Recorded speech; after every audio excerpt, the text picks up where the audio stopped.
ప్రభునందు ప్రియులరా, గతించిన వారంలో కీర్తన గ్రంథము 45వ అధ్యాయంలోని కొన్ని సంగతులు మనం ధ్యానిస్తూ ఉంటుండగా ఇప్పుడు 4వ వచనాన్ని ఒకసారి పరిశీలన చేద్దాం. అదే అధ్యాయంలో 4వ వచనాన్ని చూద్దాం. సత్యమును వినయముతో కూడిన నీతిని స్థాపించుటకు ఎవరైనా చెప్పాలి. ఎవరు? యేసు ప్రభు. ఎందుకంటే పైన ఒక రాజును గూర్చి మాట్లాడుతూ ఉన్నాడు. రాజును గూర్చి మాట్లాడుతూ ఉన్నాడు కనుక ఆ రాజు నీతిని స్థాపించుటకు ఎక్కడ? భూమి మీద నీతిని స్థాపించడానికి వచ్చాడన్నమాట. ఈ నీతిలో ఎవరైతే ఉన్నారో, ఈ నీతిని ఎవరైతే కనుగొన్నారో, ఎవరైతే ఆ నీతిలో జీవిస్తూ ఉన్నారో వారు మాత్రమే రక్షించబడుదురు. సామెతల గ్రంథం 10వ అధ్యాయము 2వ వచనంలో, సామెతల గ్రంథము 10వ అధ్యాయము 2వ వచనంలో, భక్తిహీనుల ధనము వారికి లాభకరము కాదు, నీతి మరణము నుండి రక్షించును. ఇప్పుడు యేసు ప్రభు అనే రాజు రావడానికి కారణం ఏంటంటే మరణము నుండి తప్పించి ఆయన నిత్య రాజ్యంలో నీతిమంతులందరినీ చేర్చుకోవాలనే ఈ రాజు యొక్క ఉద్దేశం. రాజు యొక్క ఉద్దేశం ఏంటంటే భక్తిహీనులుగా ఉన్నటువంటి వారు ఎవరైతే ఉన్నారో, ధనవంతులు ఎవరైతే ఉన్నారో వీరికి ఆ రక్షించుకునే గుణం వీళ్ళ దగ్గర లేదన్నమాట. రక్షించుకోలేరు. భక్తిహీనులు, ధనం ఎంతో ఉంది, వాళ్ళకి ఎంతో లాభకరంగా ఉంది, కానీ ఒకానొక దినాన మరణము పొందవలసినటువంటి దినము. మరణము అంటే ఈ 70 సంవత్సరాల తర్వాత వచ్చే మరణము కాదు. నిత్య నరకాగ్నిలో ఉండేది 2వ మరణము. ఆ 2వ మరణాన్ని నుండి భక్తిహీనులు కానీ ధనం సంపాదించుకునేవారు కానీ ఆ మరణము నుండి ఏం చేయబడలేరు?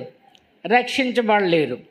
అలాగే 11:4లో మనం చూస్తే, ఉగ్రత దినమందు ఆస్తి అక్కరకు రాదు, నీతి మరణము నుండి రక్షించును. అక్కడ కూడా ఒక ఉగ్రత దినం అనేది ఉంది.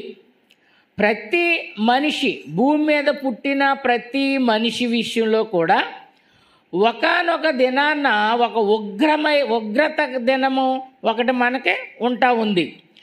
ఆ ఉగ్రత దినాన నువ్వు ఎంత ఆస్తి సంపాదించినా, ఎంత బంగారం సంపాదించినా నీవు దేని నుండి రక్షించుకోలేవు? మరణము నుండి రక్షింపబడలేవు. ఎందుకంటే ఉగ్రత దినాన ఆస్తి అక్కరకు రాదు. మనం ఎంత సంపాదించినా, ఏది చేసినా ఒక ఉగ్రత దినం అనేది ఉంది కనుక ఆ దినాన నీవు తప్పించబడడం దుర్లభము. అయితే ఏది రక్షిస్తుంది అని అంటే నీతి. ఏమి రక్షిస్తుంది? నీతి. ఈ నీతి అనేది దేవుడు యేసుప్రభు వారు చెప్తున్నారు. ఆ పేతురు రాసిన పత్రికలో,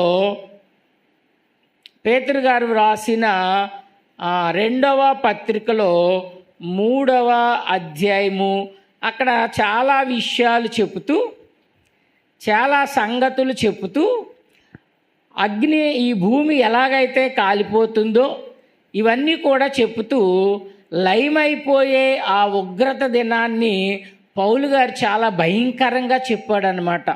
ఈ ఆకాశములు మహావేంద్రముతో లయమైపోతాయి, ఈ భూమి దానిలో ఉన్న సమస్తము కూడా అగ్ని చేత కాల్చబడిన తరువాత ఆయన చెప్తున్నాడు, 13వ వచనంలో అయినను మనం ఆయన వాగ్దానమును బట్టి క్రొత్త ఆకాశముల కొరకును క్రొత్త భూమి కొరకును కనిపెట్టుచున్నాం, వాటి యందు నీతి నివసించును.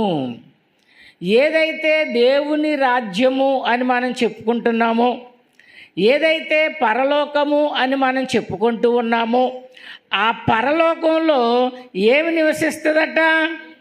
నీతి అనంటే ఎవరైతే నీతి కలిగి జీవిస్తూ ఉన్నారో ఆ నీతిమంతులు మాత్రమే అక్కడ ఎలా ఉంటారంటే రక్షించబడతారు. ఉగ్రత దినాన నీ ధనం నిన్ను రక్షించదు. ఉగ్రత దినాన నీ ఆస్తి నిన్ను రక్షించదు. ఉగ్రత దినాన నీ బంగారం నిన్ను రక్షించదు. ఏమి రక్షిస్తూ ఉందంటే భూమి మీద నీతిగా బ్రతికిన ఏ మనిషి అయితే నీతిగా బ్రతుకుతా ఉన్నాడో ఆ నీతి కలిగినటువంటి వాడు మాత్రమే బ్రతుకుతాడన్నమాట. అనీతి కలిగిన వాడు మాత్రమే బ్రతుకుతాడు. అసలు నీతి అంటే ఏంటి అమ్మా? అబ్రహాము దేవుని నమ్మెను. ఏమి నమ్మాడు? ఏమి నమ్మాడు?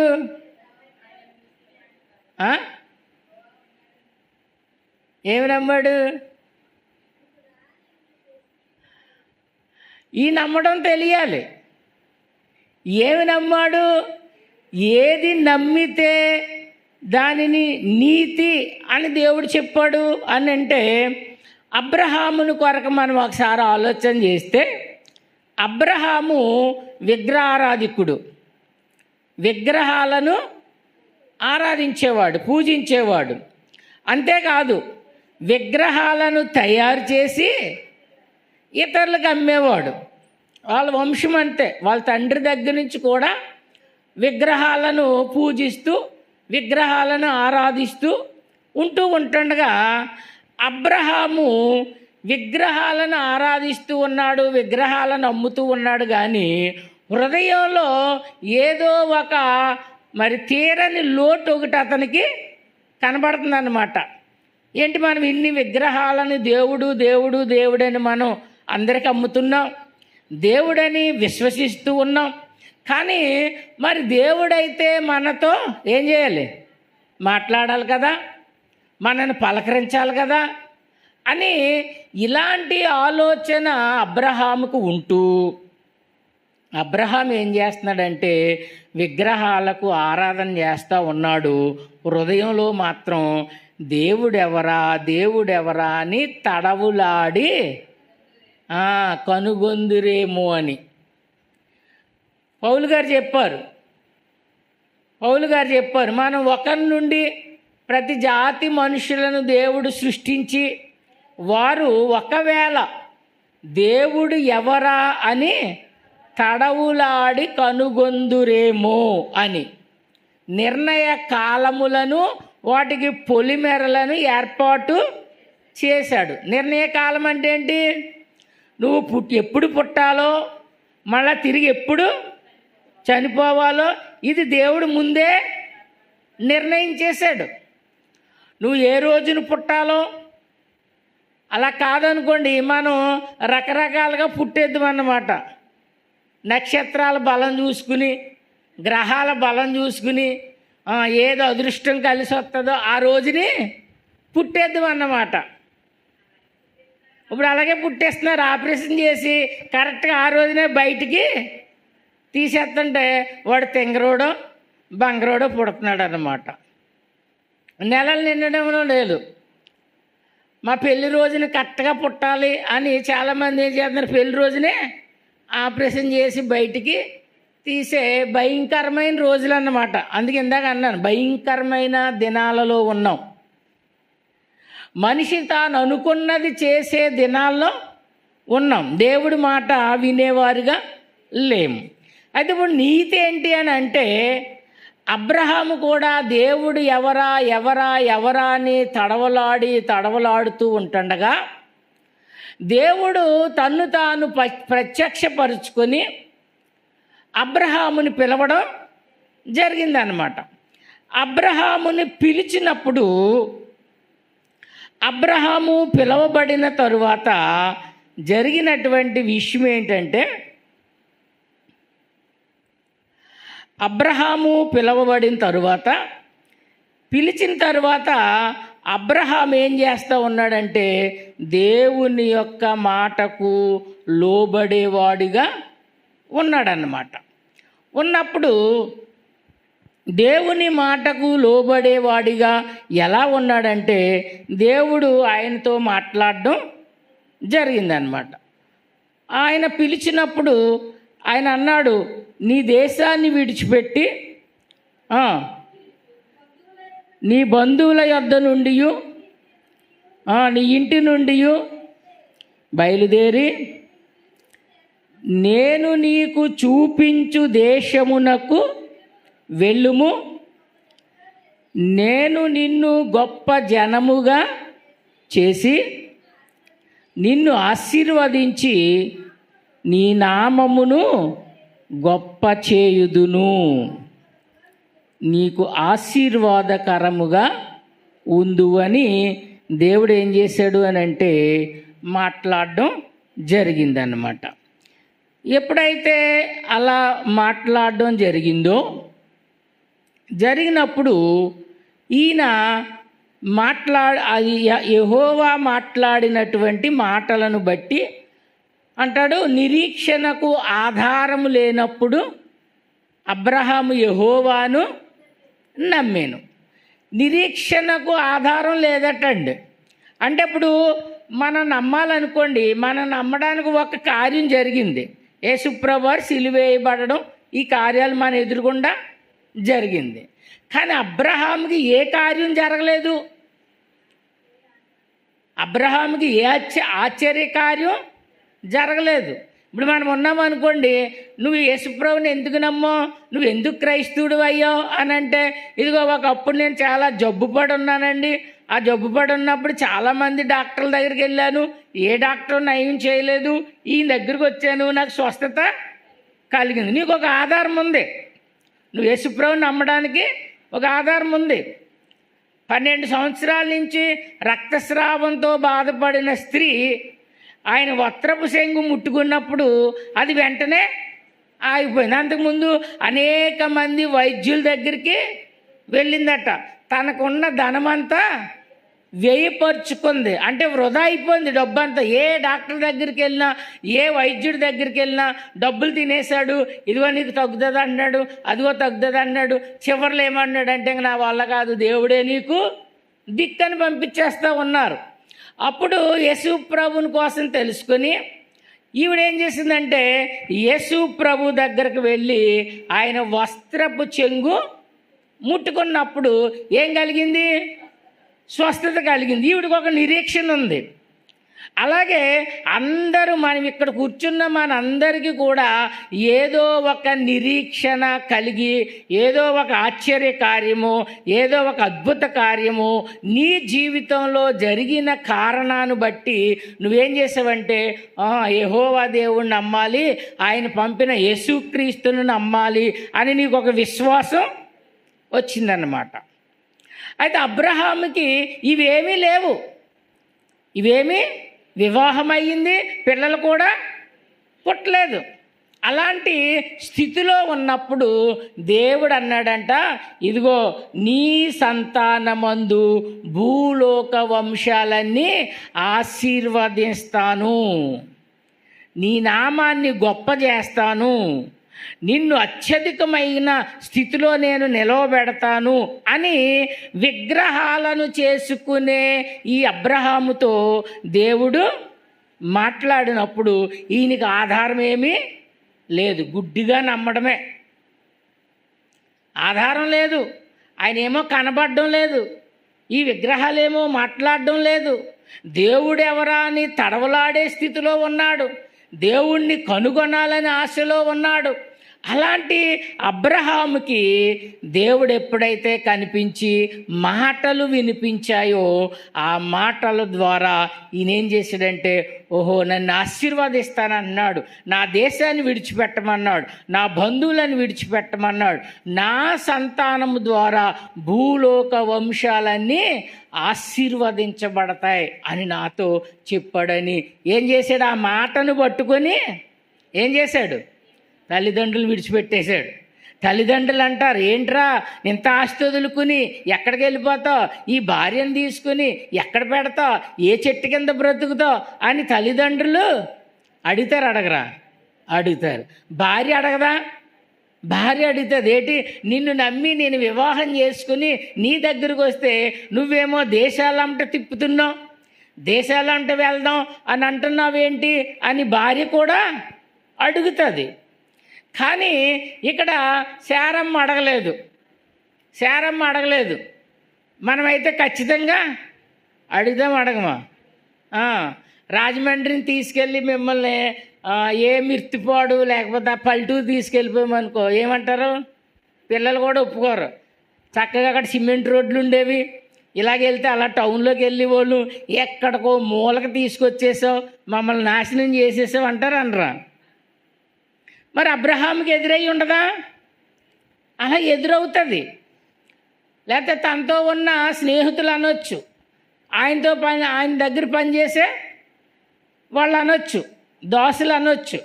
కానీ ఆధారం లేకుండానే అబ్రహాం ఏం చేశాడంటే తట్టా బుట్టా సర్దుకొని బయలుదేరాడు. నీతి అని ఎందుకన్నాడంటే, నిన్ను భూలోక వంశాలన్నీ కూడా నీ సంతానము ద్వారా ఆశీర్వదిస్తాను. ఇది నమ్మాడు. ఏది? ఆశీర్వాదం అనేది ఒకటి ఉంది, అది నా వంశం ద్వారా ఇస్తానంటున్నాడు, నా సంతానం ద్వారా ఇస్తానని అంటున్నాడు. ఈ దేవుడు కనబడడం లేదు కానీ ఆయన స్వరం మాత్రం నాకు వినబడుతుంది కనుక ఈయన ఏ ఆధారం లేనప్పుడు, నిరీక్షణకు అసలు ఆ పునాదే లేనప్పుడు ఏం చేశాడంటే తట్టా బుట్టా సర్దుకొని బయలుదేరాడు అన్నమాట. బయలుదేరితే ఇంచుమించు ఈయనకి 99 సంవత్సరాలు వచ్చేసినాయి. ఈ శరీరం ముడతలు పడిపోయింది. శరీరంలో బలం లేదు, ఓపిక లేదు. శారా కూడా శరీరం ముడతలు పడిపోయింది, వృద్ధాప్యానికి వచ్చారు. అప్పటి వరకు కూడా అబ్రహాం ఏం చేస్తున్నాడంటే, దేవుడు వాగ్దానం చేశాడు, ఆ వాగ్దానము నా పట్ల నెరవేరుతుందని నిరీక్షణతో ఉన్నాడట, నిరీక్షణతో ఎదురు చూస్తూ ఉన్నాడట. కానీ అబ్రహాము అంతటి వయసు వచ్చే వరకు కూడా, 99 సంవత్సరాల వయసు వచ్చే వరకు కూడా దేవుడిచ్చిన వాగ్దానాన్ని నమ్మాడు. ఆ నమ్మడమే ఏంటి? నీతి. నీతి అంటే ఏంటో మనం చూస్తున్నాం. ఏది నీతి? ఆ నమ్మడమే నీతి. ఆ నమ్మడమే నీతి. అప్పుడు ఎప్పుడైతే నీతిగా జీవించాడో 100వ సంవత్సరంలో దేవుడు ఏం చేశాడట? కుమారుణ్ణి ఇచ్చాడట. అంటే ఎంత నమ్మాడో, ఎంత యెహోవా యందు విశ్వాసం ఉంచాడో, ఎంత నిరీక్షణ కలిగి ఉన్నాడో. శరీరం ముడతలు పడిపోయింది, స్త్రీ ధర్మం శారాకి ఆగిపోయింది. ఇక ఒక చెంబు తీసి పక్కన పెట్టలేనటువంటి స్థితిలో ఉన్నటువంటి అబ్రహాము అప్పటి వరకు ఆ వాగ్దానం కొరకు ఎదురు చూశాడట, కనిపెట్టాడట. ఎక్కడికి వెళ్ళమంటే అక్కడికి వెళ్ళాడట, ఏ ప్రయాణం చేయమంటే ఆ ప్రయాణం చేశాడు, ఎదురు చూస్తూ ఉన్నాడు. ఒకసారి అక్కడికి అడిగాడు, ఏమిచ్చినా నాకు ఉపయోగం ఏముంది, బోళ్ళంత ఆస్తి ఉన్నది, నాకు ఇచ్చావు, ఆస్తి ఇచ్చావు, పనివారిని ఇచ్చావు, దాసీల్ని ఇచ్చావు, దాసీల్ని ఇచ్చావు, ఇన్ని ఇచ్చావు కానీ ఈ ఆస్తి అంతటికి వారసుడేడి? మనం ఎక్కువ సంపాదిస్తాం. ఎవరి కొరకు? మన పిల్లల కొరకు. ఈయన అన్నాడు, ఇంత ఆస్తి ఇచ్చావు కానీ ఏమి ఇవ్వలేదు, పిల్లల్ని ఇవ్వలేదంటే అప్పుడు దేవుడు అన్నాడంట, 99వ సంవత్సరంలో అన్నాడు, నేను మళ్ళా వస్తాను నీ దగ్గరికి, అప్పటికి నీ కౌగిట ఒక కుమారుడు ఉంటాడన్నాడట. అది నిరీక్షణకు ఆధారము లేనప్పుడు అబ్రహాము దేవునిని నమ్మెను, అది అతనికి నీతిగా ఎంచబడెను. నీతి అంటే అది. నీతి అని అంటే దేవుని మాట నమ్మడం, దేవుని మాట వినడం, దేవుని మాట ప్రకారంగా జీవించడం. నోవహు కాలంలో భూమి అంతా కూడా మనుషులతో నింపబడ్డారు. ఇవి నోవహు కాలం ఎలాగుంది అని అంటే భయంకరమైనటువంటి దినాలు. ఏంటి భయంకరమైన దినాలు అంటే స్త్రీని పెళ్లి చేసుకోవడం, పురుషుని పెళ్లి చేసుకోవడం, బిల్డింగులు కట్టుకోవడం, గృహాలు నిర్మించుకోవడం, పెళ్ళిళ్ళు చేసుకోవడం, పిల్లలు కండం, ఇలా ఉందట నోవహు కాలంలో. ఇప్పుడు భయంకరమైన దినాలని ఎందుకన్నానంటే ఇప్పుడు కూడా పరిస్థితి ఎలా ఉందంటే, ప్రభుత్వం ఎలా తయారయ్యిందంటే ఆడవాళ్ళు పెళ్లి చేసుకోవచ్చు, తప్పులేదు. మగోళ్ళు పెళ్లి చేసుకోవచ్చు, తప్పులేదు. ఇంతకుముందు తప్పు చేయడానికి లాడ్జీలకు వెళ్ళేవారు. అప్పుడు పోలీసు వాళ్ళు పట్టుకుని నీ భార్య కాకుండా వేరే స్త్రీతో వచ్చావు కనుక వాళ్ళని తీసుకెళ్ళి పోలీస్ స్టేషన్లో పెట్టేవారు. ఇప్పుడు అది కూడా తప్పు కాదట. అంటే ఎలాంటి భయంకరమైనటువంటి దినాల్లో ఉన్నామో. ఏదైనా ఒక అమ్మాయి నాకు నచ్చితే, నాకు ఇష్టపడితే ఇద్దరు వెళ్ళొచ్చట, పోలీసు వాళ్ళు వచ్చి పట్టుకోవడానికి వీల్లేదట. అప్పుడు ఎన్ని కుటుంబాలు నాశనకరమైన స్థితికి వెళ్ళిపోతాయి. ఇంకా విచ్చలవిడి. ఆనాడు నోవహు కాలంలో కూడా అలాగే విచ్చలవిడిగా తిరుగుతున్నటువంటి కాలం అది. ఇప్పుడు దేవుడు వచ్చాడట నోవహు దగ్గరికి. నోవహు, ఈ తరంలో నీవే నిందారహితుడువును నీతిమంతుడివై ఉన్నావు. ఎందుకు నీతిమంతుడై ఉన్నావు అని అంటే అక్కడ అబ్రహాము కూడా తన కుటుంబాన్ని దేవునిలో నడిపించాలనే హృదయం ఏదైతే ఉందో అది యెహోవా చూచాడట. చూసి అబ్రహాముతో మాట్లాడాడు ఆ టైంలో. ఇక్కడ నోవహు కాలానికి వచ్చేసరికి నోవహు కూడా ఎలా ఉన్నాడంటే లోకమంతా పాపంతో ఉన్నా, లోకమంతా భయంకరమైనటువంటి దినాల్లో ఉన్నా అంటే తన కొడుకుల్ని ఏం చేస్తున్నాడంటే దేవుని నీతిలో మనం బ్రతకాలని లోకం వైపుకి వెళ్లకుండా వాళ్ళ పిల్లల్ని ఏం చేస్తున్నాడంటే నీతిగా పెంచుతూ ఉన్నాడన్నమాట. అందుకని దేవుడు నోవహు దగ్గరికి వచ్చి, నేను ఇదిగో దీన్ని అంతా నాశనం చేయాలనుకుంటున్నాను, సర్వమానవాళిని నాశనం చేయాలని అనుకుంటున్నాను గనుక నువ్వు ఒక్కడవే నీతిగా ఉన్నావు గనుక మళ్ళీ నీతో ఈ భూమి మీద మనుషులను నింపి ఈ భూలోకాన్నంతా కూడా మనుషులతో నింపుతాను గనక నువ్వేం చేస్తావంటే ఒక ఓడ కట్టుకున్న తర్వాత 40 దినాల వర్షం వస్తుంది, రాత్రింబగళ్ళు వర్షం కురుస్తుంది అని అన్నాడట. ఇక్కడ లోతు యొక్క నీతి ఏంటంటే అప్పటి వరకు ఎప్పుడు వర్షం అనేది కురలేదటండి. అప్పటి వరకు వర్షం అనేది కురవలేదట. మరి వర్షం పడుతుంది అంటే ఎవడు నమ్ముతాడు? కానీ నోవహు కుటుంబం మాత్రం ఇది దేవుని మాట, దేవుడు వర్షాన్ని కురిపిస్తానని అన్నాడు కనుక అది తప్పనిసరిగా జరుగుతుంది అని విశ్వాసంతో ఏం చేశాడు, ఓడను కట్టాడన్నమాట. ఆ ఓడను కట్టడం, దేవుడు చెప్పిన ప్రకారంగా ఆ కొలతల ప్రకారంగా ఆయన పెట్టమన్నట్లుగా ఆ కొలతలతో ఆయన ఏం చేశాడంటే ఆ ఓడను కట్టడం నీతి. ఓడను కట్టడం ఏంటంటే అండి నీతట. అందుచేత ఏదైతే నీతని చెప్పబడతా ఉందో ఇక్కడ ఈ కీర్తనలో ఈ 45వ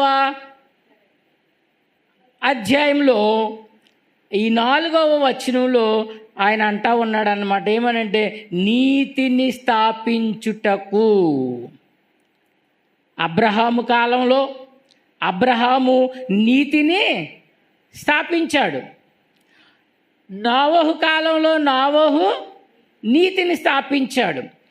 ఆ నోవహును బట్టే జనాలందరూ కూడా చచ్చిపోయినా మళ్ళా నోవహు నుండే మనందరం ఏమయ్యాం, మళ్ళా పుట్టాం, మళ్ళా భూమి అంతా నింపబడింది.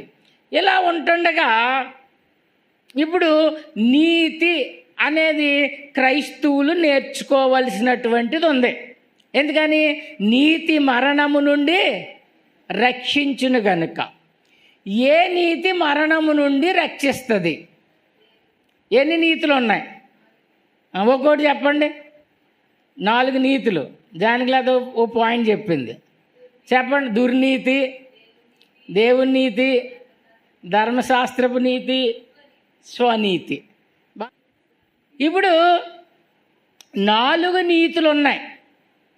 ఇప్పుడు ఏ నీతి నిన్ను రక్షిస్తుంది అని అంటే క్రైస్తవుడికి ఎవరికి కూడా ఏ నీతి పడితే ఆ నీతిని నమ్మేసి దేవుడు రక్షిస్తాడులే అని అనుకుంటా ఉన్నారు. ఒక్కొక్కడు తన స్వనీతితో సంఘాన్ని నడిపిస్తూ ఉన్నాడు, ఒకడు దుర్నీతితో నడిపిస్తూ ఉన్నాడు, ఒకడు ధర్మశాస్త్రపు నీతి అంటున్నాడు. కానీ వీటన్నిటికీ కూడా దేవుడు ఏమని చెప్తున్నాడంటే దేవుని నీతి ఒకటి ఉంది. ఆ నీతి మాత్రమే ఏం చేస్తుందట? మనిషిని రక్షిస్తుందట. నీ స్వనీతి రక్షించదు. నీ స్వనీతి అంటే ఏంటి? గ్రంథాన్ని ప్రక్కన పెట్టేసి యెహోవాయే యేసుక్రీస్తు, యేసుక్రీస్తే పరిశుద్ధాత్మ అని నమ్మే ఆ నీతి ఏదైతే ఉందో ఆ నీతి నిన్నేం చేయదు? రక్షించదు. అది నీ స్వనీతి. అలాగే దుష్టిని నీతి ఉంటుంది. దుష్టిని నీతి చాలామంది సేవకులను మనం పరిశీలన చేస్తూ ఉంటే ఆ సేవకుడు ఆ సంఘానికి వచ్చినటువంటి స్త్రీలతో తన ఇష్టానుసారంగా బ్రతుకుతూ ఇది కూడా నీతే అని చెప్పే రోజులు ఉన్నాయి అని చెప్తున్నారు చాలామంది. కనుక అది కాదు నీతి. ఈ రోమపత్రికలో మనం ఒకసారి చూద్దాం. రోమపత్రికకు వద్దాం. రోమపత్రిక 3వ అధ్యాయము. రోమపత్రిక 3వ అధ్యాయము 21, 22. ఇట్లుండగా ధర్మశాస్త్రమునకు వేరుగా దేవుని నీతి బయలుపడుచున్నది.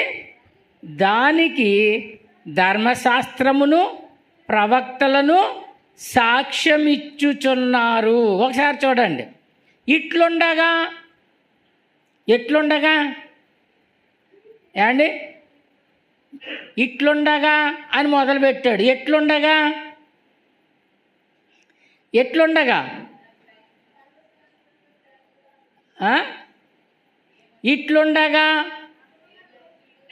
ఇట్లుండగా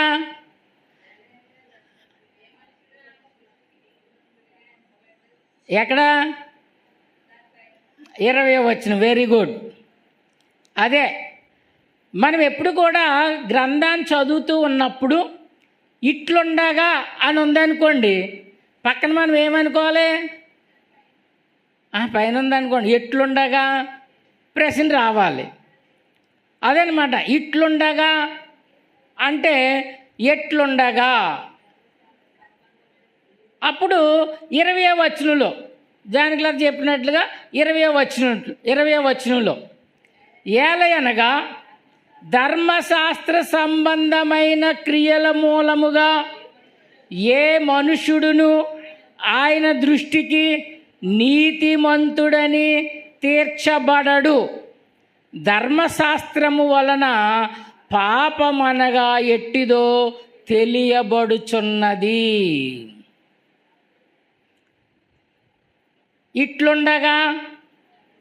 ఎట్లుండగా ధర్మశాస్త్ర సంబంధమైన క్రియలు ఏవైతే ఉన్నావో, అంటే బలర్పించడం, అర్పణ చేయడం, ధూపం వేయడం, ఇవన్నీ ఉన్నాయి కదా, దీపం వెలిగించడం ఉన్నాయా లేదా?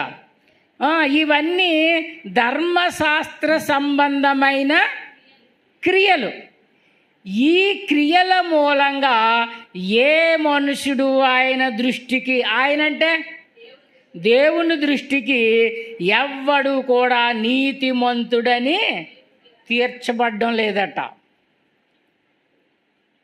అలా తీర్చబడితే యేసు ప్రభువు రావాల్సిన అవసరం లేదు. ఇలా చూడండి, ఈ ధర్మశాస్త్రంలో మనం ఇచ్చే బలులు, అర్పణలు, నైవేద్యాలు, ధూపాలు, ఇవన్నీ కూడా ఏం చేయలేకపోనియట, ఒక మనుష్యుని నీతిమంతునిగా చేయలేకపోనియట. మరి ధర్మశాస్త్రం ఇవ్వడం దేనికి అంటే, పాపం అంటే ఏమిటో తెలియజేసేదే కానీ ధర్మశాస్త్ర సంబంధమైన క్రియలు చేయడం వలన ఏ మనిషి కూడా నీతిమంతుడుగా తీర్చబడడు. ఇప్పుడు రండి, ఇట్లుండగా ధర్మశాస్త్రమునకు వేరుగా దేవుని నీతి బయలుపడుచుచున్నది. దానికి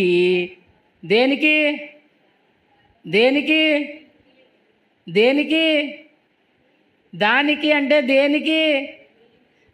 దేవుని నీతికి ధర్మశాస్త్రమును ప్రవక్తలను సాక్ష్యమిచ్చుచున్నవి. ఇప్పుడు ఏదైతే ధర్మశాస్త్రం ఉందో ఆ ధర్మశాస్త్రానికి వేరుగా, అంటే దేవుడు ధర్మశాస్త్రం ఇచ్చాడు, మళ్ళీ ఆ ధర్మశాస్త్రానికి వేరుగా ఇంకొక ధర్మశాస్త్రం ఇవ్వబడింది అన్నమాట. అందుకే అది పాత నిబంధన అయ్యింది, ఇది క్రొత్త నిబంధన అయ్యింది. పాత నిబంధనలో ధర్మశాస్త్రం ఉంది. ఆ పాత నిబంధన సంబంధమైన ధర్మశాస్త్రము వలన ఏ మనుషుడు కూడా నీతిమంతుడుగా తీర్చబడడం లేదు. అందుచేత ఆ ధర్మశాస్త్రం ఏదైతే ఉందో దానికి వేరుగా మరొక ధర్మశాస్త్రము ఉందట. మరొక నీతి బయలుపరచబడే ఒక ధర్మశాస్త్రం ఉందట.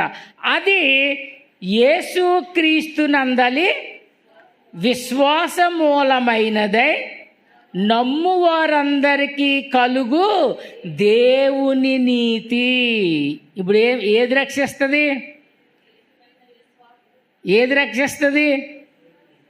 ఏది దేవుని నీతి అయి ఉన్నదో ఆ నీతి రక్షిస్తుంది. ధర్మశాస్త్రాన్ని ఇచ్చింది ఎవరు? యెహోవాయే. కానీ ఆ నీతి రక్షించదు.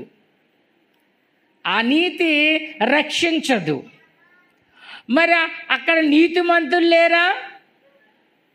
పాత నిబంధనలో నీతిమంతులు లేరా? ఉన్నారు. ఇప్పుడు పాత నిబంధనలో నీతిమంతులు ఎలా ఉన్నారంటే, మనము ఏ నీతి కలిగి ఉన్నామో అదే నీతి అప్పుడు కూడా బోధించబడింది అన్నమాట. ఎక్కడెక్కడ ఉంది?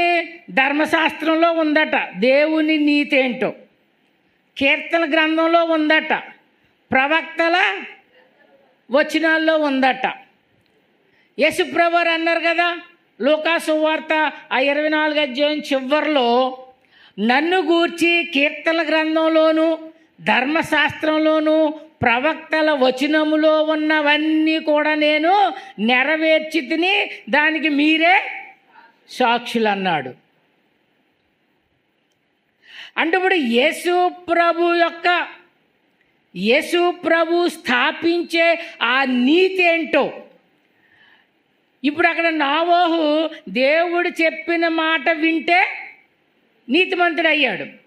అబ్రహాము దేవుని మాట వింటే నీతిమంతుడు అయ్యాడు. క్రైస్తవుడు యేసుక్రీస్తు చెప్పిన మాట వింటే నీతిమంతుడు అవుతాడనమాట. మరి అప్పుడు యేసుప్రభు లేడు కదా. అందుకే యేసుప్రభు వారు ఏమన్నారంటే, కీర్తనలో చూడు నేను కనపడతాను, మోషే ధర్మశాస్త్రంలో చూడు నేను కనబడతాను, ఆ ప్రవక్తలు చెప్పే వచనాలు చూడు నేను కనబడతాను, అలా నువ్వు నన్ను కనుగొని నీవు విశ్వసిస్తే నీవు నీతిమంతుడివి. వీడికి ధర్మశాస్త్రం ఉంది, కానీ ఆ ధర్మశాస్త్రంలో ఎవరిని చూడాలి?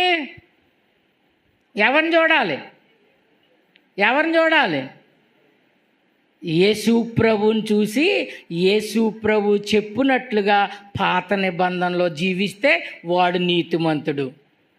ఇప్పుడు మనం యేసు ప్రభు వారు ఏం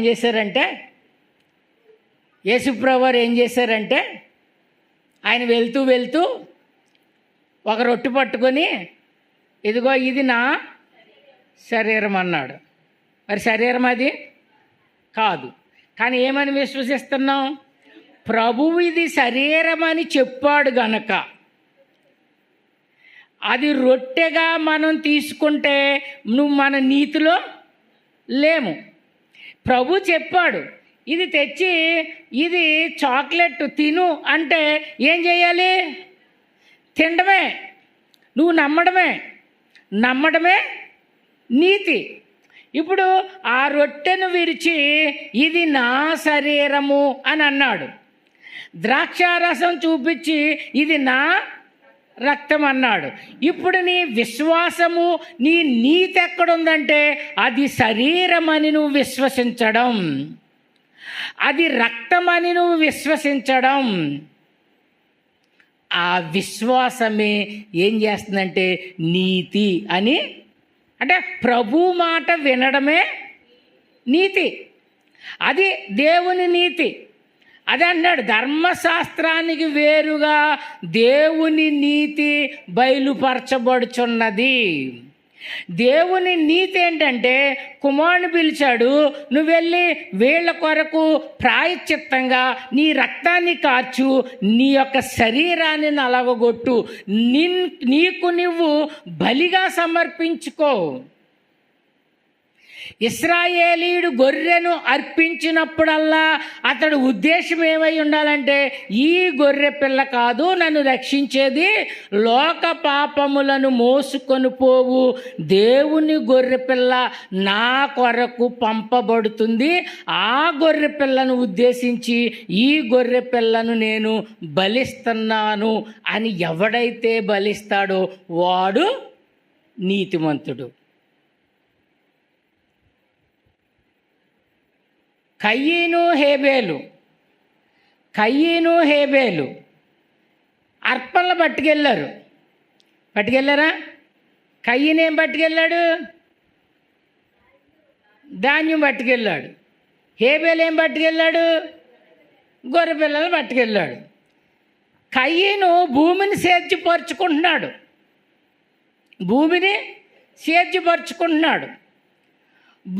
సేద్యపరుచుకుంటున్నాడు కాబట్టి ఆ భూమి పండింది, కొంత అర్పణ తెచ్చాడన్నమాట.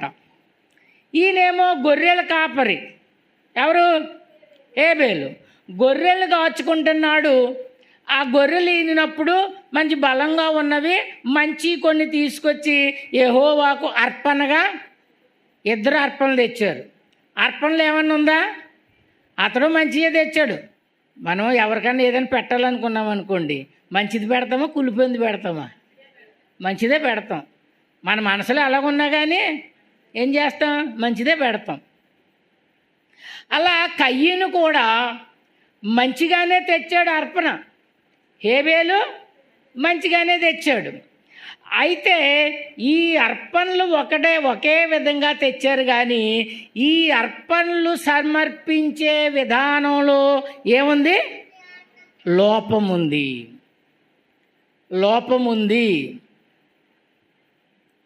ఇప్పుడు అక్కడ ఏం జరిగిందంటే, ఈ కయ్యను ఇచ్చే అర్పణలో నిరీక్షణ లేదు, భయం లేదు, భక్తి లేదు. ఏదో ఇమ్మన్నాడు, పండింది, ఇస్తున్నాం. చూడండి, చాలామంది వాహనాలు కొంటాం. వాడు ఎప్పుడు చర్చికి రాడు, ఎప్పుడు ప్రార్థన చేయించుకోడు. వెనకాల నీ రాకపోకలందు యెహోవా నిన్ను వాక్యం మాత్రం వేస్తాడు. ఎప్పుడన్నా చర్చికి వస్తాడా? ఎప్పుడన్నా ప్రార్థన చేస్తాడా? ఇలా ఉంటుందన్నమాట భక్తి. ఇక్కడ ఈ కయ్యను ఏమనుకున్నాడంటే, ఏదో మనకు పండిన దాంట్లో ఆయన కొంత ఇస్తే మనకి ఏ అపాయం రాదు అని ఆ ఉద్దేశంతో ఆయన ఇస్తే, హేబేలేమో విశ్వాసంతో ఇచ్చాడట. హెబ్రీ పత్రిక 11వ అధ్యాయం తీయండి ఒకసారి. హెబ్రీ పత్రిక 11వ అధ్యాయము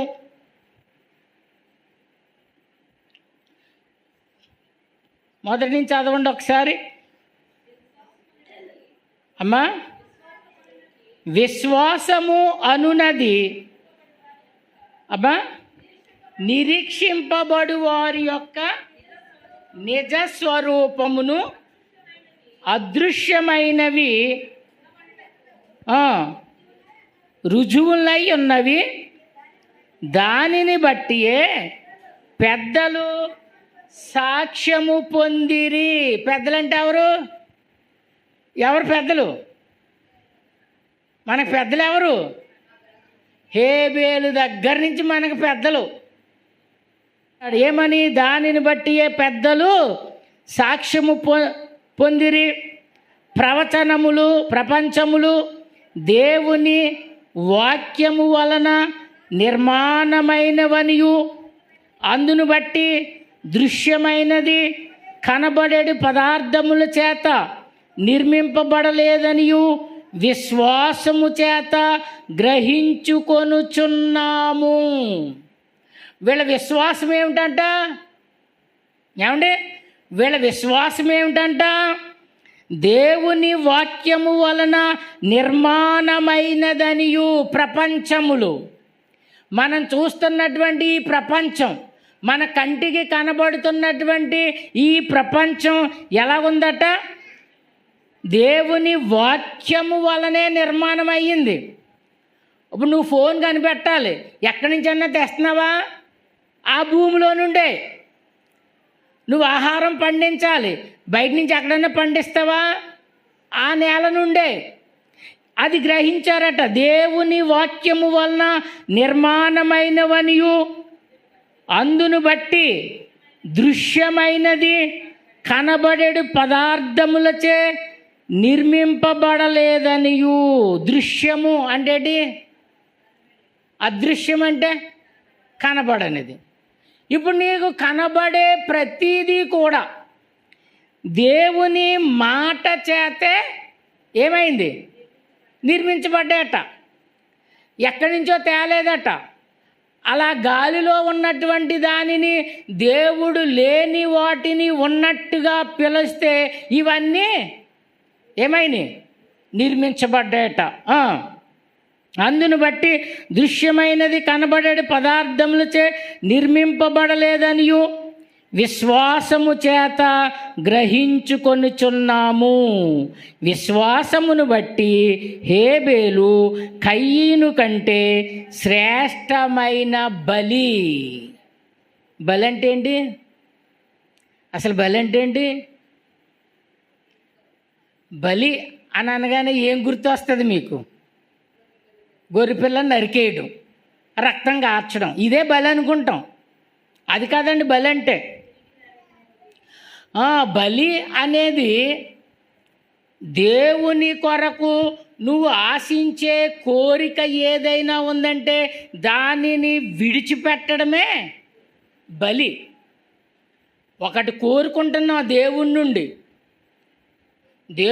నువ్వు ఒకటి కోరుకుంటున్నావు.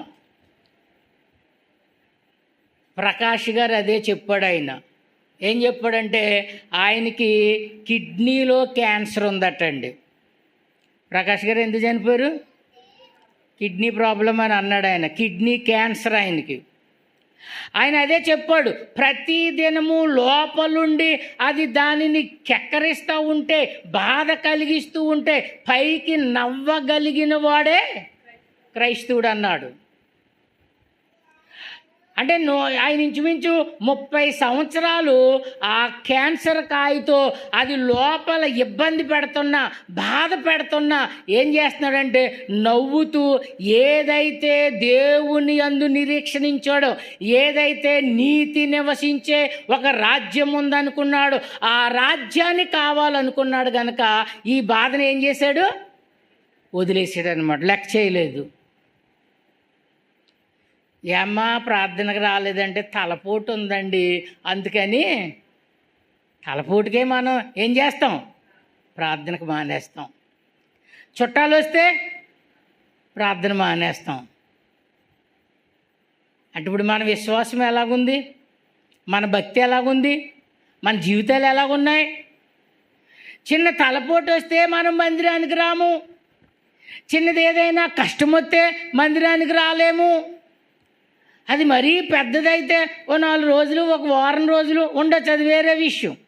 కానీ జ్వరానికి, తలపోటుకి, కాలు నొప్పులకి ఏం చేస్తాం? మనం మందిరానికి రాలేకపోతా ఉన్నాం.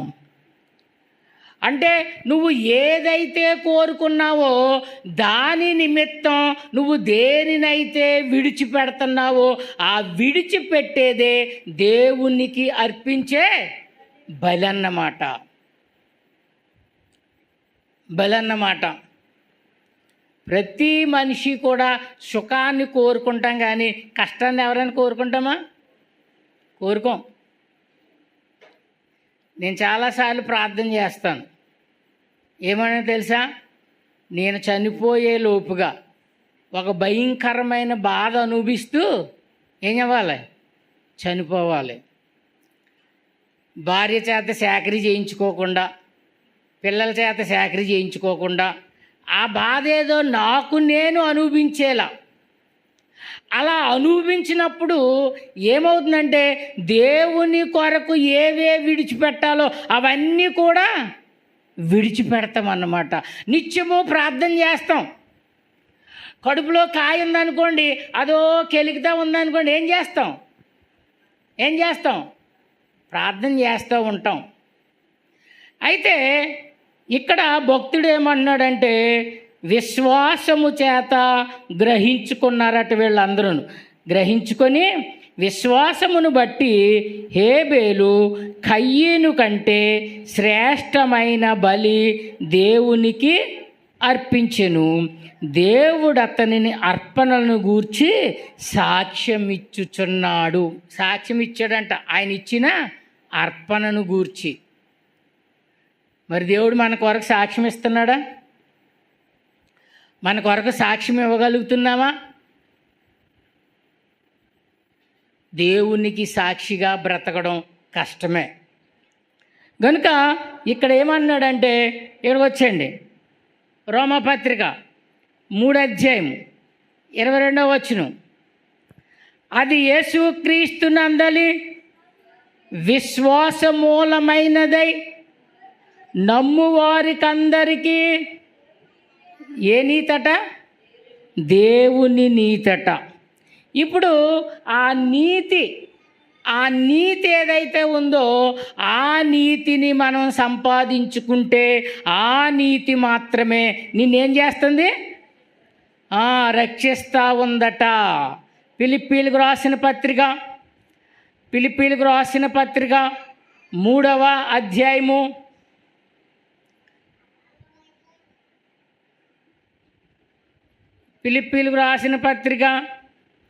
3వ అధ్యాయము 8-9 వచనాలు. నిశ్చయముగా నా ప్రభువైన యేసుక్రీస్తుని గూర్చిన అతి శ్రేష్టమైన జ్ఞానము నిమిత్తమై సమస్తమును నష్టముగా ఎంచుకొనుచున్నాను. ఎవరి మాటలు ఇవి? ఎవరి మాటలు? ఎవరి మాటలు? దేవుడి మాటలా? ఎవరి మాటలు? పౌలు గారు మాట్లాడుతూ ఉన్నారు. ఇక్కడ పౌలు గారు మాట్లాడుతూ ఉన్నాడు. సంఘాన్ని బలపరచడానికి మాట్లాడుతూ ఉన్నాడు. నిశ్చయముగా నా ప్రభు అయిన యేసుక్రీస్తును గూర్చి అతి శ్రేష్టమైన జ్ఞానము నిమిత్తమై సమస్తమును నష్టముగా ఎంచుకున్నాడట. సమస్తాన్ని. సమస్తము అని అంటే ఆ సమస్తంలో భర్త ఉంటాడా? ఆ సమస్తంలో పిల్లలు ఉంటారా? ఆ సమస్తంలో భార్య ఉంటుందా? ఆ సమస్తంలో బంగారం ఉంటుందా? ఆ సమస్తంలో ఈ వస్తువులు ఉంటాయా? అన్నీ ఉంటాయి. మంగళవారం కటింగ్ వేయించుకోవాలంటే భయం మగోళ్ళకి. మంగళవారం శుక్రవారం కటింగ్కే వెళ్ళరు. వెళ్ళినా ఆడవాళ్ళు ఏం చేస్తారంటే ఇంట్లోకి రానివ్వరు. సొంతంట్రా అంటారు అన్నమాట. నేను కావాలని శుక్రవారం కానీ మంగళవారం కానీ వెళ్ళి వేయించుకుంటాను. ఖాళీగా ఉంటాడని ఆడికి ఫోన్ చేసి రప్పించి అప్పుడు వేయించుకుంటాను అన్నమాట. ఏమి విడిచిపెడుతున్నావు? సమస్తము. సమస్తము విడిచిపెట్టకపోతే నువ్వు నీతి అనే దాంట్లో ఎలాగుంటావు? ఎలాగుంటారు చెప్పండి? ఎలాగుంటాం? సమస్తము అంటే లోకంలో ఉన్నది ఏదైనా సరే సమస్తంలోకి వస్తుంది కనుక ఈయన అన్నాడు, నా సమస్తమును నష్టముగా ఎంచుకొనుచున్నాను. క్రీస్తును సంపాదించుకొని ధర్మశాస్త్రము వలనైన నా నీతిని గాక. ఇక్కడ ఇంకో నీతి ఏది? ధర్మశాస్త్ర సంబంధమైన నీతి.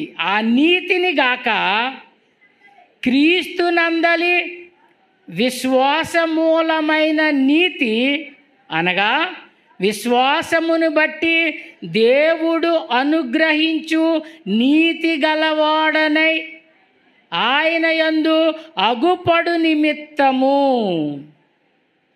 సమస్తాన్ని పెంటగా ఎంచుకున్నాడట. ఈయనకి క్రీస్తునందలి విశ్వాసము తెలియక పైన అన్నాడు ధర్మశాస్త్రమూలమైన నా నీతి. అది నా మర్చిపోద్దు, నా నీతి. ఇప్పుడు ఆయన నీతి ఏంటంటే ఎప్పుడు సౌలుగా ఉన్నప్పుడు తన నీతి ఏంటంటే ధర్మశాస్త్ర సంబంధమైన నీతి.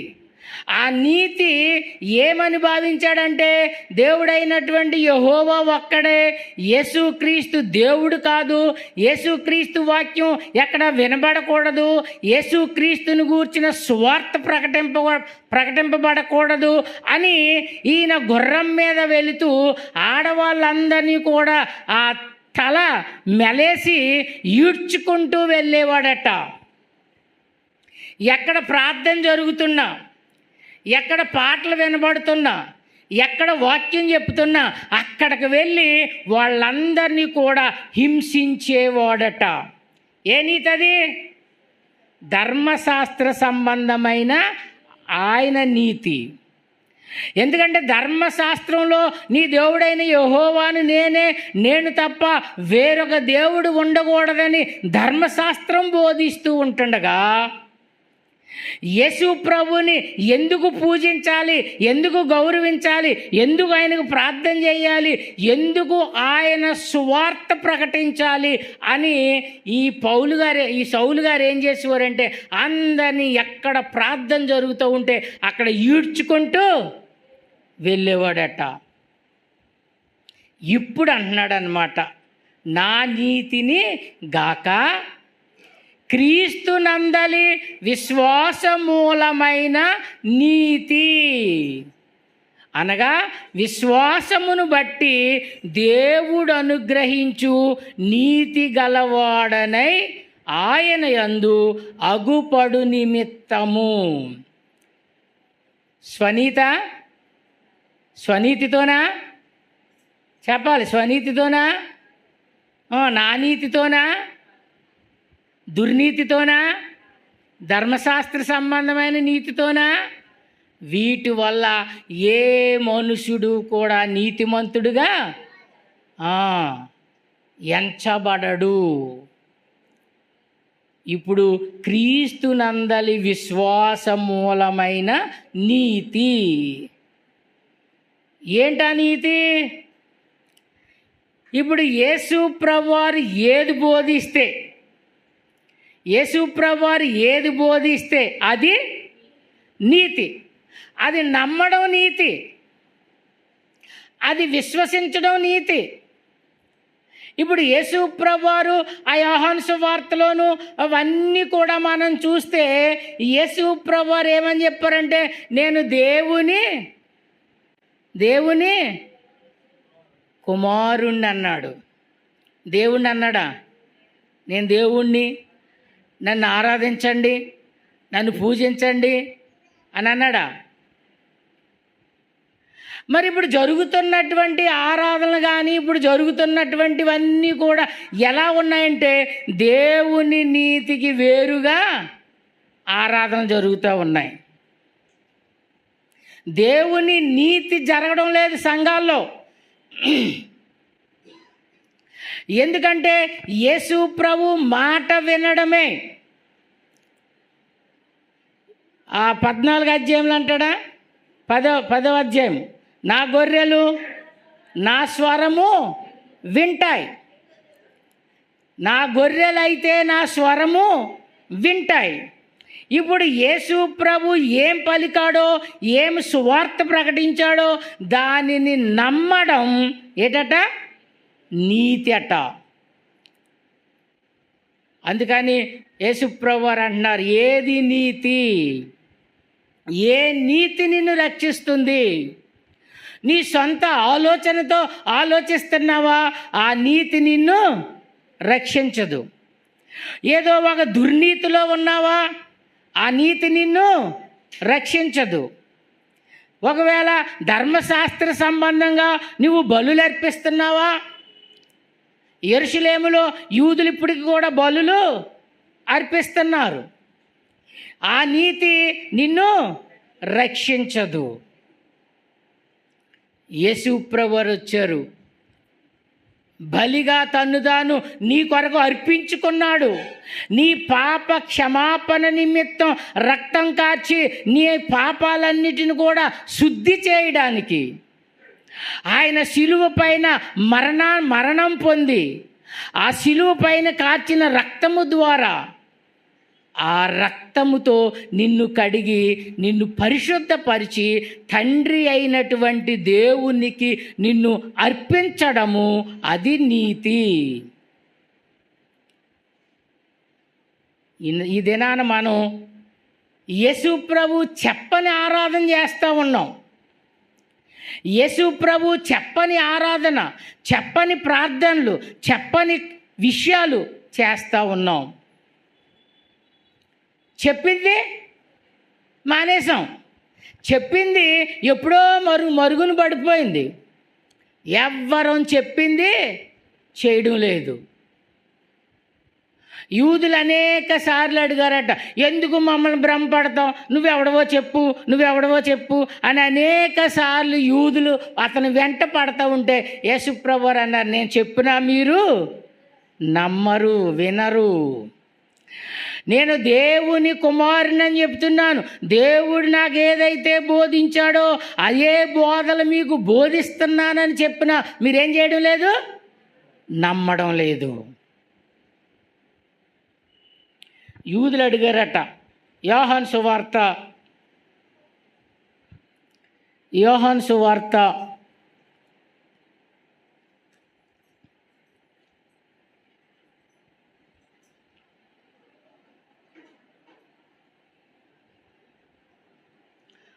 7వ అధ్యాయము 14వ వచనం నుండి, సగము పండుగ అయినప్పుడు యేసు దేవాలయంలోకి వెళ్ళి బోధించుచుండెను.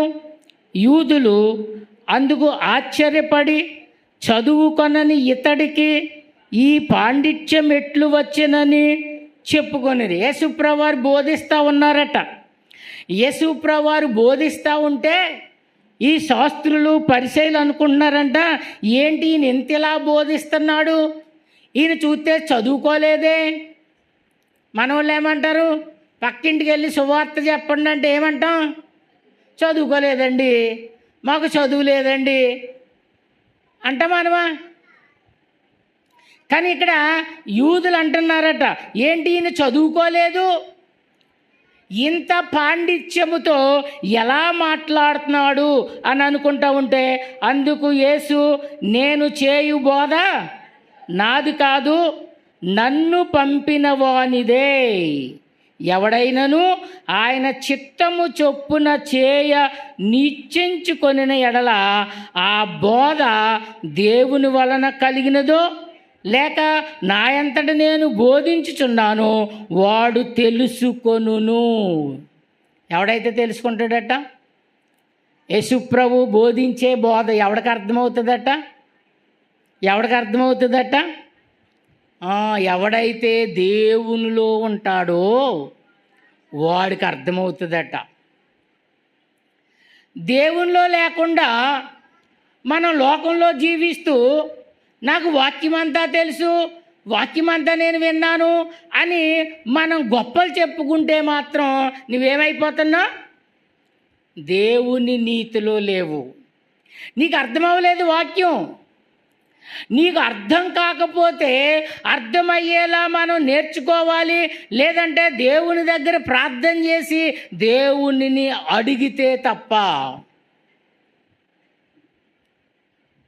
అలా అడగలేకపోతే అడగలేని ప్రతి ఒక్కడు ఏం చెప్తాడంటే, యెహోవాయే యేసుక్రీస్తు, యేసుక్రీస్తే పరిశుద్ధాత్మ, త్రియేక దేవుడు అని అంటారన్నమాట. ఎందుకు? గ్రంథం చదవు, దేవునిలో నిలబడవు, దేవుని కొరకు కనిపెట్టవు, దేవుని వాక్యాన్ని పరిశీలనగా చదవు, వారం రోజులు హాయిగా కూర్చుంటావు, ఏదో ఆ యూట్యూబ్లో ఒక వాక్యం చూస్తావు, దానిని బోధించడానికి వస్తావు. ఆడు తప్పు బోధిస్తే ఆ తప్పే నువ్వు బోధిస్తావు. గుడ్డోడికి త్రోవ చూపించలేడు. అందుకని ఎవరు గుడ్డోడు కాదు, దేవుడు గుడ్డోడు కాదు. అందుకని నువ్వు దేవునితో సహవాసం చేస్తే దేవుని సంగతులు నీకు అర్థమవుతాయి. నీకు చదువు అవసరం లేదు, దేవుని వాక్యాన్ని వివరించడానికి చదువు అవసరం లేదు. ఇదిగో నువ్వు యేసు ప్రభు మాట నమ్ము. ఆ మాట ఎవరిదని నమ్మాలి? దేవుని మాటని నమ్మాలి. అందుకే కొరింథీ పత్రిక 11వ అధ్యాయం తీయండి. కొరింథీలకు రాసిన మొదటి పత్రిక 11 చదివి ముగించుకుందాం. నేను క్రీస్తుని పోలి, ఎవరు? పౌలు గారు చెప్తా ఉన్నారు. అంత జ్ఞానం ఎలా వచ్చిందో ఆయన చెప్తా ఉన్నాడు. నేను క్రీస్తుని పోలి నడుచుకొనుచున్న ప్రకారము మీరును నన్ను పోలి నడుచుకొనుడి. మీరు అన్ని విషయములలో నన్ను జ్ఞాపకము చేసుకొనుచు నేను మీకు అప్పగించిన కట్టడను గైకొనుచున్నారని మిమ్మును మెచ్చుకొనుచున్నాను. ప్రతి పురుషునికి శిరస్సు క్రీస్తనియు, స్త్రీకి శిరస్సు పురుషుడనియు, క్రీస్తునకు శిరస్సు దేవుడనియు మీరు తెలుసుకొన కోరుకుంటున్నాడట. క్రీస్తునందు విశ్వాసం లేదా ఆనాటి దినాల్లో పేతురు గారు క్రీస్తుని గూర్చి సువార్త చేస్తుంటే వీళ్ళందరూ పిలిచి, మీరు ఎంత మాత్రం కూడా క్రీస్తు సువార్త ప్రకటించడానికి వీల్లేదని అన్నారట. వాళ్ళు అన్నారు అప్పుడు, నీ మాట వినడం శ్రేష్టమా, దేవుని మాట వినడం శ్రేష్టమా? మీరు చంపినా కానీ దేవుని మాట వింటాం. అదే అంటున్నాడు ఈయన. ఏమంటున్నాడు? క్రీస్తుకు శిరస్సు ఎవరట? ఎవరట? దేవుడట. మరి క్రీస్తు ఒక్కడే అయితే, యెహోవా యేసు క్రీస్తు ఒక్కడే అయితే, మరి క్రీస్తుకి శిరసన్న ఆ దేవుడు ఎవరు? యెహోవా యేసుక్రీస్తు ఒక్కడే అంటున్నారు కదా. అప్పుడు మరి శిరస్సేది? అంటే పౌలు గారు చెప్పే బోధ అబద్ధమా?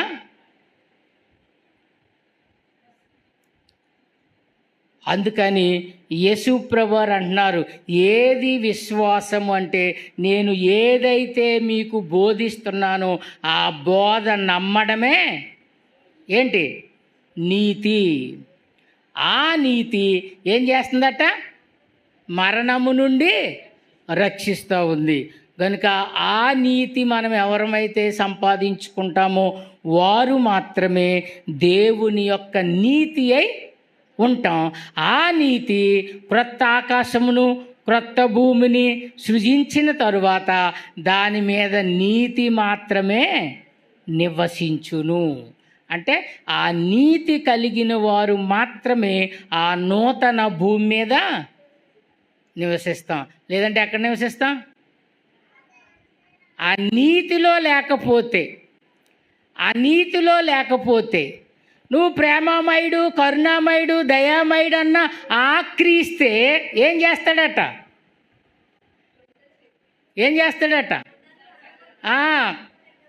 సకంలోనేనా? ఇనుప దండముతో వారిని ఏలుదును, కుండను పగలగొట్టినట్టు ముక్క చెక్కలుగా. ఏదైనా పాపం చేయడానికి మనం ఒక అడుగు ముందుకు వేస్తున్నాం అనుకోండి, ఏదో పాపానికి ఒక అడుగు ముందుకు వేస్తున్నాం అనుకోండి, మీకు వెంటనే ఏం గుర్తు రావాలంటే కీర్తనల గ్రంథం 2వ అధ్యాయము 7వ వచనం గుర్తు రావాలి.